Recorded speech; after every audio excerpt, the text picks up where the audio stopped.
Hello, it's Jay here again and welcome to the third part in our dynamic weather tutorial series.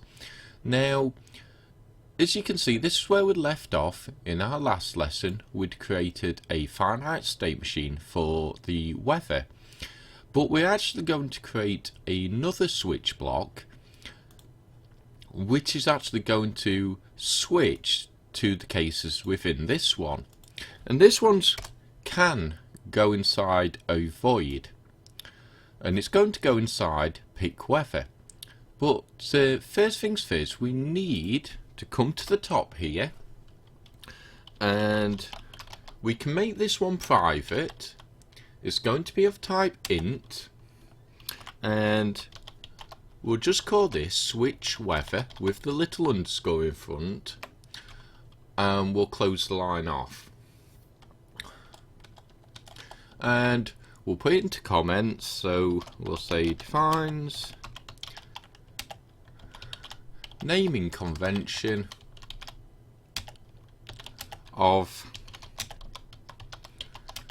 our switch range, and this will make more sense in the next part, which is what we'll do now. Now, normally when we use an int, it's when we have reference to a number, a whole number, but in this case it's going to represent a random range, which is why I'm not defining it here. So we'll come in to our pick weather, and the first thing we want to do is use that naming convention again, switch weather, but this time it's going to be equal to random dot range, both with capitals, and we'll open brackets and we'll say 0, 5, close brackets, and close the line off. Now we'll set up our switch block, and we'll come back to this line once we've actually got it all in place.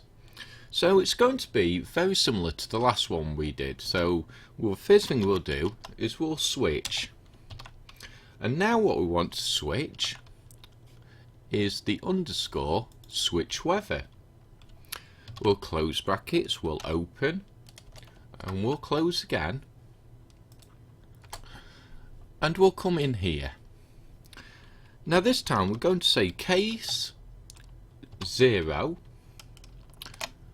and the colon, and again please take note of the type of colon I'm using here, and we'll enter, and we'll underscore, and this time we'll just use weather state, the same one we used here and here, and we'll say equals to, and we want dynamic weather, the name of the script. And we'll come back here and we'll say dot weather states, which is what we've defined here, our enums, dot, and this time we can go straight to sunny weather, we can close the line off, we can enter, and we can break again. And obviously we don't need to call the pick weather this time, because we're already inside this void. So we'll copy all that case, and we'll just paste it in 4 more times, just to save on the typing. And now we'll number them, so we'll delete case 1, case 2, delete the 0, case 3, case 4. And again we'll swap out the variables here, so we'll copy Thunder Manager and mist, and the last 2 for overcast and snow.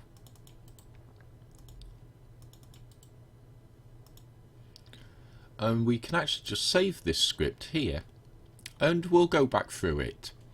So we define a naming convention for an int, and that int is going to be a random range between 0 and 5. Now, the way this works is the first case has to be 0, but there's 5 of them altogether. So let's put this into comments, and we'll come, and what we'll say is the underscore switch weather is equal to a random range between our 0, 5. And remember, you can word your comments any way you like. And like I said, we start off with case 0, and there's 5 of them altogether. And obviously, if you have more or less, you want to keep case 0 here, and it's this number that you actually want to change based on how many you have got altogether. And we'll save that off again. So the way this script is going to work is we'll do it later, and we'll set these to start. So this will begin on startup, and we'll come to the first case here, the pick weather. Once this becomes active, it will then pick one of these 5, one of the 5 weathers we have. Once it picks one, it will then tell this switch block to switch to that specific case. So if it decides it's going to pick mist, this one will then move from pick weather, which will be its default startup, to mist. And the way this works is, like I said, this calls the case once. This will continue calling it, so the mist will keep working until we have a countdown timer, which we'll create later, and it hits 0. The second it hits 0, it will switch both of these. So it will come to this one, it will tell it to go back to pick weather. This one will become active again, and it will pick another one, or maybe even the same one twice, which will help to add to the random nature. And obviously then the countdown timer will reset.